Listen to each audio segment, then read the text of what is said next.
स्थैर्य, फलटणकरांचं हक्काचं व्यासपीठ।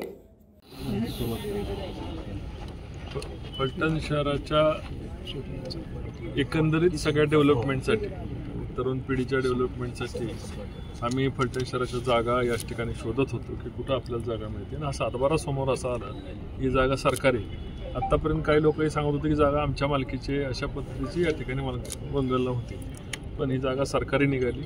आणि मला अत्यंत आनंद होत आहे की फलटण शहरामध्ये जवळपास 6 एकराचं हे या ठिकाणी जागा मिळाल्यामुळे लवकरात लवकर या ठिकाणी स्टेडियम करण्याकरताचा निधी या ठिकाणी आम्ही आणि आमदार महोदय या दोन्ही मिळून याला पैसे लवकरात लवकर आणू आणि फलटण शहराला हे घोडचली मैदान हे खुलं करून देऊ, जेणेकरून सर्व मुलांना या ठिकाणी हॉकी असेल किंवा अन्य खेळ, क्रिकेट असेल, फुटबॉल असेल, हे खेळता येईल। त्याला लागणाऱ्या सर्व सुविधा, अतिशय आंतरराष्ट्रीय दर्जाच्या सुविधा करण्याच्या दृष्टीने लागणारा निधी मुख्यमंत्री महोदयांकडनं त्याला तातडीने उपलब्ध करून घ्यायच्या दृष्टीने आम्ही आता पाऊल टाकत आहोत। आणि ही जागा, एवढी मोठी जागा खुली फलटण शहरामध्ये मिळाल्यामुळं आज फलटण शहरातल्या प्रत्येक नागरिकाचं स्वप्न या स्टेडियममुळं साकार होणार आहे। याचा मला अत्याधिक 9 वर्षाच्या निमित्त ही मिळालेला सातबारा अत्यंत आनंददायी असा हा सातबारा मिळालेला आहे। त्यामुळे शहरामध्ये आपण चांगल्या पद्धती डेव्हलपमेंटची सुरुवात या 9 वर्षानिमित्त करणार आहोत। मला नवीन वर्षाच्या रूपाने संपूर्ण फलटण शहरातील क्रीडाप्रेमींना मला शुभेच्छा द्यायच्या। जय हिंद, जय महाराष्ट्र। आधी पण ह्या जागेला अटकाव केला, म्हणजे खेळासाठी अटकाव केला जात असे चर्चा होती? नाही, ही जागा कधीही आम्ही मागितली तरी आम्ही देणार नाहीत किंवा आमच्या कुठल्याही क्रीडाप्रेमी किंवा माझ्या नावाची कुठली स्पर्धा घ्यायची झाली ती जागा ही नाकारायची। आणि आम्ही कधी सातबारा बघायला गेलो नाही, कोणाचं काय करायला गेलो नाही। ज्यावेळेस एकंदरच फलटण शहराचा कायापालट करायचं बघितल्यानंतर आज आम्हाला वेगवेगळ्या ठिकाणी ओपन स्पेस या ठिकाणी मिळालेले आहेत। फलटण शहरातल्या ओपन स्पेससुद्धा नगरपालिकेच्या लावण्याच्या हालचाली चालू झालेल्या आहेत। काय त्यातल्या 7 ठिकाणचे ओपन स्पेस काल आपल्याला पत्र दिले, ते नावावर लावले। बाकीच्या जी मागच्या आठवड्यात जी बैठक झाली त्यातल्या काल शिवसाहेबांनी आत्ताच माहिती दिली की 7 जागा ह्या नगरपालिकेला हस्तांतरित करून या 64-84 या दोनचे सर्वे नंबरमधले ओपन स्पेस लावले आणि 7 ठिकाणच्या जागा ह्या नगरपालिकेच्या मालकीच्या झाल्यात। हे कधीच घडत नव्हतं, ना भूतो ना भविष्यात पहिल्यांदा घडायला लागलं की ओपन स्पेस आता नगरपालिकेच्या ताब्यात यायला लागलेत। काही ठिकाणी ओपन स्पेसवर अतिक्रमण व्हायचं आणि ओपन स्पेस हे आमची म्हणून सांगितलं जायचं।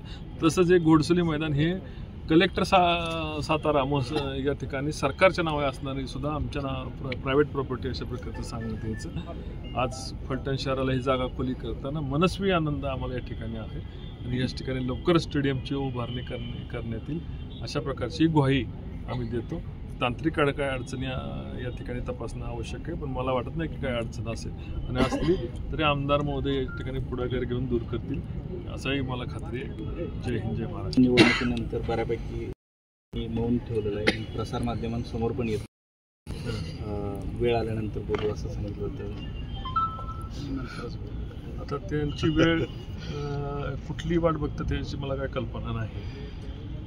तर 2029 पर्यंतची वेळ ही आमदार सचिन पाटील यांनी बुक केलेली आहे फलटणची, आणि 2029 पर्यंत सचिन पाटील हे निर्विवाद या तालुक्याचे आमदार म्हणून राहणार आहेत। त्यामुळं जर त्यांना काही त्यांची जरी चांगली वेळ कुठली याच्यापेक्षा ते आणू शकत असतील आणि त्याचा फायदा जर अशा पद्धतीने आम्ही जशा जागा खुल्या करून नगरपालिकेला देतोय अशा जर त्यांच्या वेळेनुसार जागा खुल्या होणार असतील आणि लोकांना फायदा होत असेल तर आमचं स्वागत आहे त्याचं।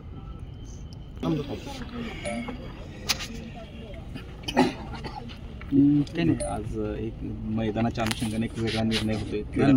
नवीन वर्षाचं स्वागतच ह्या ग्राउंडने झालं आहे। चांगली बातमी आम्हाला कळाली, कारण सातबारा आम्ही जेव्हा पाहायला सुरुवात केली तेव्हा कुठं ओपन स्पेस आहे, कुठं जागा मोकळ्या आहे ते आमच्या लक्षात यायला लागलं आणि एक चांगली आनंदाची बातमी आमच्या कानावरती पडली आणि मी पाहिलीसुद्धा। स्वतः शिवसाहेबांनी आता आपल्यासमोर वाचून दाखवलेलंच आहे। पण जरी काय तांत्रिक अडचणी असेल तर ते निश्चितपणे आपण सोडू, कारण फलटणच्या फलटणच्या हेल्थचा प्रश्न आहे। मुलांच्या सुदृढ मुलं झाली पाहिजेत, खेळली पाहिजेत, पळली पाहिजेत, क्रिकेट खेळलं पाहिजे, प्रत्येक हॉकी खेळली पाहिजे, प्रत्येक गेम चांगल्या पद्धतीनं खेळला पाहिजे आणि आपल्या फलटण शहराचं आणि तालुक्याचं नाव देशभरात गाजवलं पाहिजे, त्यासाठी हे 6 एकराचं ग्राउंड आता आपल्याला उपलब्ध झाले साहेब. त्यावेळेस पहिलं तुमचं अभिनंदन शिवसाहेबांचं करतो, कारण त्यांनी तो 7/12 वाचून दाखवला आणि मनापासून आम्हाला त्याचा आनंद झालेला आहे. आणि लवकरात लवकर आपण चांगल्या पद्धतीचं स्टेडियम इथं आपण उभं करूया.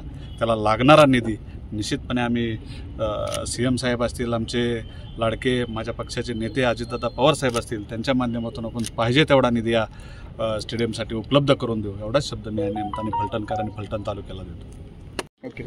आज गडचुली मैदान येथे भेट दिली असता एक शासनाचा 3321 यामध्ये जे मालमत्ता पत्रक आहे त्याच्यावरती शेती आणि सरकार अशी नोंद असलेला मालमत्ता पत्रक आपल्याकडे आहे. चालूच आता 2 तारखेला हा उतारा डाउनलोड केलेला आहे.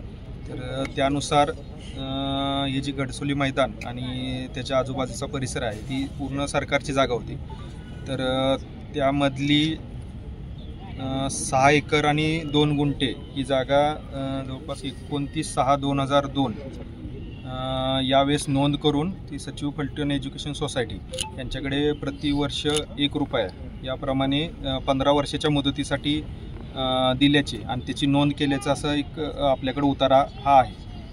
तर साधारणतः 2002 साली ही नोंद झालेली दिसते आणि तिथून 15 वर्षाची मुदत साधारणतः 2017पर्यंतची ही मुदत दिसून येत आहे. त्यानंतर 2017 नंतरचं ह्याच्यामध्ये मुदतवाढ झालेला वगैरे कुठलाही उल्लेख याच्यामध्ये मालमत्ता पत्रकामध्ये दिसून येत नाही. तसेच याच एरियातले 6200 चौरस मीटर जे शॉपिंग कॉम्प्लेक्स आहे शेजारचं ते जिल्हाधिकारी महोदय यांनी नगरपालिकेच्या नावे करून दिलेलं होतं आणि त्यानुसार ते जागा नगरपालिकेच्या ताब्यात आहे. या व्यतिरिक्त इतर जागा ही माननीय जिल्हाधिकारी यांच्या मालकीची दिसत असून 2002 साली ही भाडेपट्ट्याने सचिव फलटण एज्युकेशन सोसायटी यांना दिल्याचं दिसतं. आता चालूच्या उतारावरून तर 2017पर्यंत मुदत संपल्याचं दिसतंय. तर याबाबतची अधिक माहिती आपण जिल्हाधिकारी महोदय आणि तहसील ऑफिस यांच्याकडून घेऊन स्टेडियमसाठी आपल्या नगरपालिकेचं या जागेवरती प्लेग्राऊंडचं रिझर्वेशनसुद्धा आहे. जर सरकारकडनं आपल्याला ही जागा ट्रान्सफर करून मिळाली तर आपण नक्कीच या ठिकाणी चांगलं स्टेडियम उभारणी करून तालुक्यातील सगळे जे क्रीडाप्रेमी असतील आपल्या परिसरातील ताज्या आणि महत्त्वाच्या बातम्या पाहण्यासाठी स्थैर्य न्यूज चॅनलला यूट्यूबवर सबस्क्राईब करा आणि बेल आयकॉन प्रेस करा.